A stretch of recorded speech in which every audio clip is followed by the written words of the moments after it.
Tiny, what are the main points of understanding quoting? All right.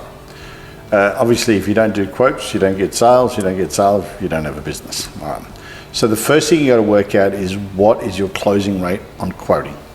If you do 100 quotes and your success rate is 30, that's 30%.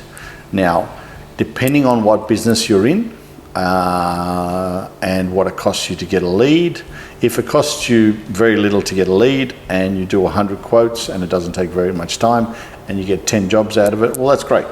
But if it costs you a lot of money to get to 100 quotes and you're only getting 10, then your business is going to fail. That's a definite. So the most important thing with quoting is knowing your own product, knowing what your skill levels are, knowing what the customer needs. So the first thing you do is, I have a standard when I knock on somebody's door and they say hello. I say, look, I'm Tiny and how can I help? Okay. But you need to be sincere. You need to be able to go into the house and say, okay, yes, I do want to help these people out. Not just like have dollars in your eyes. So whatever your business may be, whatever their situation may be, the first thing is that they need to like you and trust you, okay, that you're going to do your job. They'll also feel, unless you're one of the big con men, they'll also feel how good you are, and once you get the trust there, then you're right. But you've got to also respect that trust. They're trusting you with whatever you're selling them, and let's call it house painting, for instance, a very simple one. They're trusting you that job that you're going to do and the disturbance that's going to be in that house for 2 or 3 weeks, you're one of the best men for the job, or your company is, because they're going to be 2 or 3 weeks either out of the house, or they've got their furniture, or you're protecting everything, their assets. If you're selling a product, that the product is priced correctly, it's value for money. They're basically, at the end of the day, you shouldn't use the term, but they're getting a good deal. All right? They're getting a good deal in it. So quoting, if your closing rate is not good enough, okay? If your closing rate is not good enough, you have to work out ways of, being a better salesperson, understanding your product better. So you've got to go back to lesson number 1. Does the customer like you and trust you? Is your product good? Is it fairly priced? So you've got to work out. You can't afford to do 5,000 quotes a year and only get 30 jobs. You'll just go belly up. If you're in life insurance, you've got to believe in life insurance. If you're selling Kirby vacuum cleaners, you've got to believe in your product. The most important thing is you've got to work out what your closing rate is. So that means back to the bookwork sort of thing. Okay, this week I've given 20 quotes. I've got 5 jobs out of it. That means my closing rate is 25%.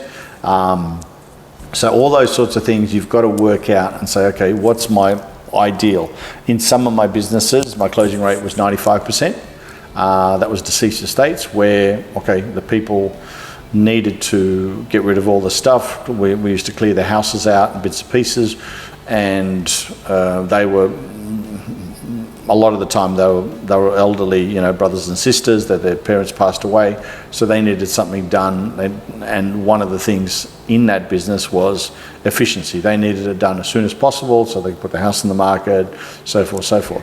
So it really depends on your industry, and it really depends on what your closing rate is. If your closing rate, and let's use a very simple, quick formula, is if you need to earn, let's call it $200,000 a year, and your maximum that your team of painters can do is $1 million worth of work a year, and you average $3,300 per job, that means you need 300 jobs a year to get to your $1 million mark. And in that $1 million, you pay your staff, you've got your super, you've got your materials, you've got your marketing, you've got that, and then you've got your profit, and you've obviously got the income tax and all of that.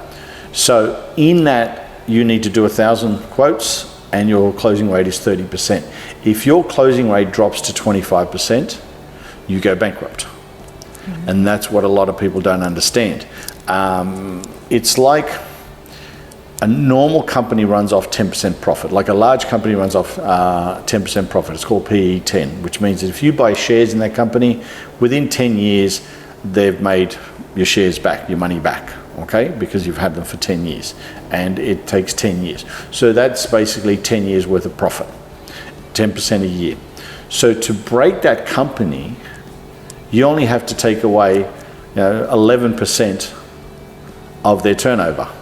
So now they're in minus, okay? They might be able to, move some stuff around, let some people go and bits and pieces, but they've got initial costs of renting and leases and all that for that company. So to break a company, you only have to get 11% of their market. You don't have to get 50% of their market.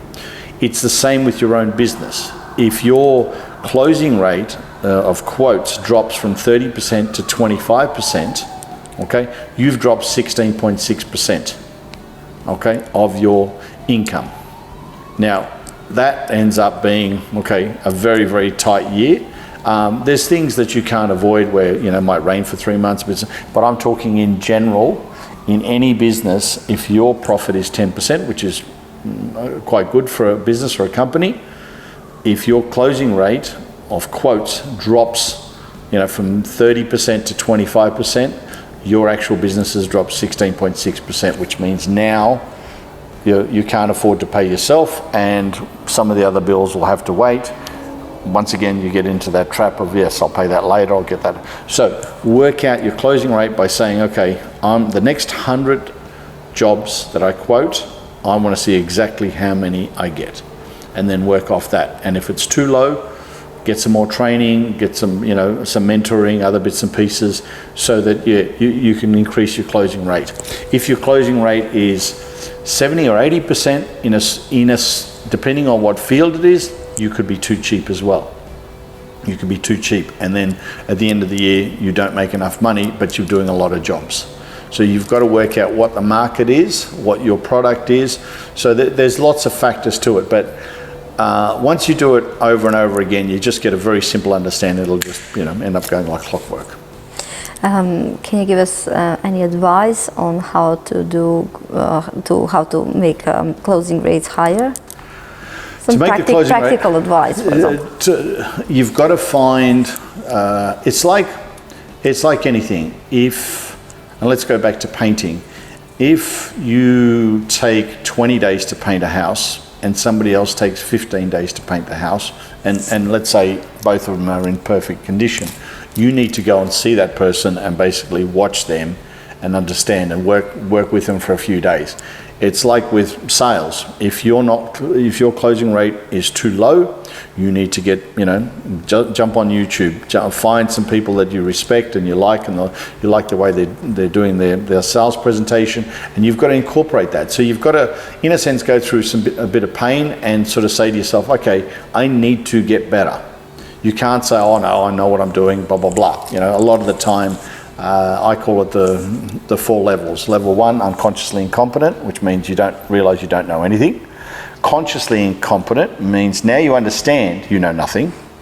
Consciously competent, which means that, yes, you know what you're doing. And the last level you need to get to is unconsciously competent, which means you don't have to think about it, you just automatically do it. It's like if you learn another language, it might take you 5 years to learn it, but then after that you don't have to think. Driving a car, same sort of scenario. So the challenge with a lot of people is they are stuck at level 1. They don't realise they don't know enough. Okay? Once they get to level 2, because people have come to me and they want me to train them in bits and pieces, I said, great, you want me to train you. What do you want me to train you in? Oh, I want you to train me in business. I said, okay, how much do you know? Well, I know everything about business. I said, well, you're a level 1. Okay? And they go, what do you mean? I said, you're unconsciously incompetent. You don't realise you don't know nothing about business, because why would you be coming to me? Because what you've told me is your business is going bankrupt, so forth, but you know everything about business. It cannot work. You have to get to level 2 where you say to yourself, okay, I don't know enough about this, and I don't know enough about these 10 subjects, and that's when we can start learning.